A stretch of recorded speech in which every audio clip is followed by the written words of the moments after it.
اب ان علماء کرام سے جو یہ بات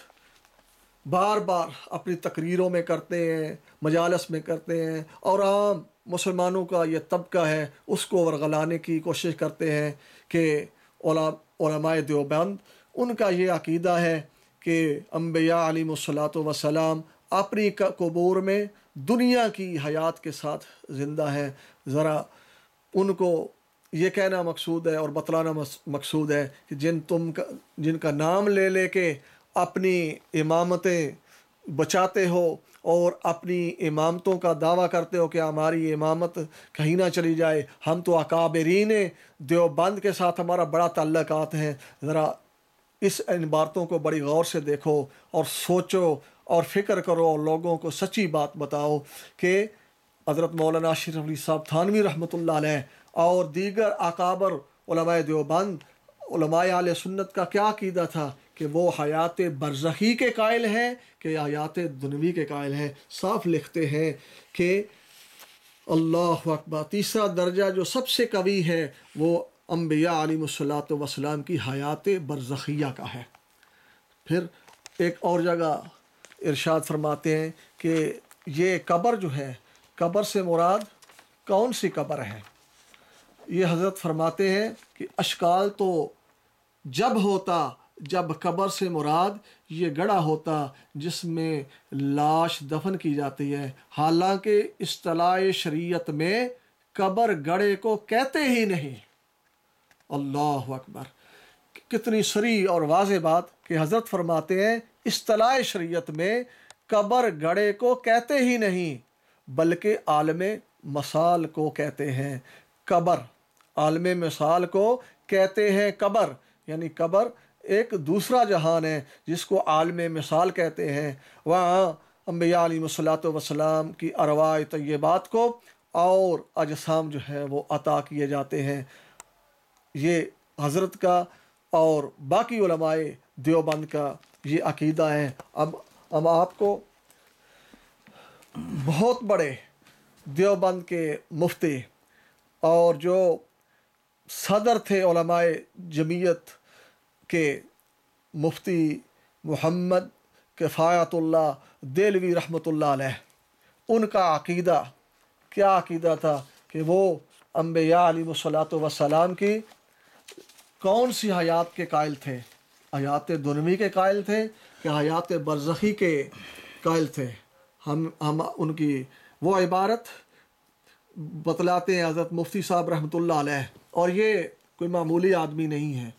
بلکہ بہت بڑے مفتی، اور ان کی کتاب تعلیم الاسلام جو اس وقت جب سے یہ کتاب لکھی گئی اس وقت سے لے کر آج تک تقریباً سارے علماء دیوبند، علماء اہل سنت والجماعت، علماء دیوبند اپنے بچوں کو اپنے مکاتب میں ان کی یہ کتاب پڑھاتے ہیں، اور ان کو امام ابو حنیفہ ثانی بھی کہا جاتا ہے۔ یہ اپنے اس فتاوی کفایت المفتی میں کیا لکھتے ہیں؟ سوال کرنے والا سوال کرتا ہے اور پوچھتا ہے کہ رسول اللہ صلی اللہ علیہ وسلم اپنی طبی موت سے وفات پا گئے ہیں، عمر انکار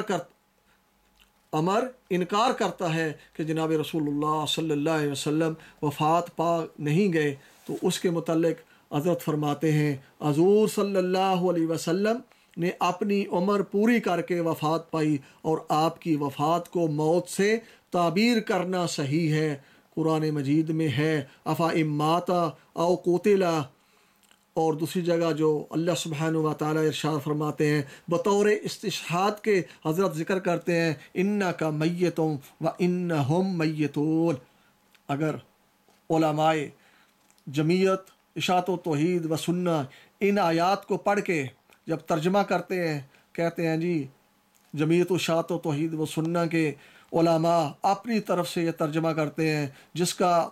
ان کے ساتھ کوئی تعلق نہیں ہے۔ اب میں ان سے پوچھتا ہوں کہ حضرت مفتی صاحب جو جمعیت علماء ہند کے صدر رہے اور بہت بڑے مفتی ہیں، اور جن کو امام ابو حنیفہ ثانی کہا جاتا ہے، اور جن کی فقاہت پر سب کو ناز تھا، یہ کیا فرماتے ہیں اور کن آیات سے استدلال کرتے ہیں؟ افائم ماتا او قتلا انکا میتون و انہم میتون، کہ جناب رسول اللہ صلی اللہ علیہ وسلم دیگر انبیاء علیہ الصلوۃ والسلام کی طرح آپ پر بھی طبی موت وارد ہوئی، اور آپ صلی اللہ علیہ وسلم نے جو دنیا کی عمر 63 برس تھی اس کو پورا کیا اور دنیا کی زندگی ختم ہو گئی۔ اب دوسری جو زندگی شروع ہوئی اس کا نام کیا ہے؟ برزخی کی زندگی ہے۔ آگے فرماتے ہیں اور نہ آپ کی حیات کا یہ مطلب ہے کہ آپ پر موت طبی وارد نہیں ہوئی ہے، اور جیسے آپ صلی اللہ علیہ وسلم زندہ تھے اسی طرح اب بھی زندہ ہے۔ جیسے آپ صلی اللہ علیہ وسلم زندہ تھے دنیا کی حیات کے ساتھ، اسی طرح اب بھی زندہ ہے، یعنی دنیا کی حیات کے ساتھ۔ کیا فرماتے ہیں کہ یہ بات صریح البطلان ہے، واللہ عالم، کہ یہ بات تو صراح طور پر یہ کیا باطل ہے، کہ یہ بالکل صحیح نہیں ہے کہ آپ قبر مبارک میں جو ہے وہ دنیوی زندگی کے ساتھ زندہ ہے، بلکہ آپ جو ہے برزخی زندگی کے ساتھ کیا ہے؟ زندہ ہے۔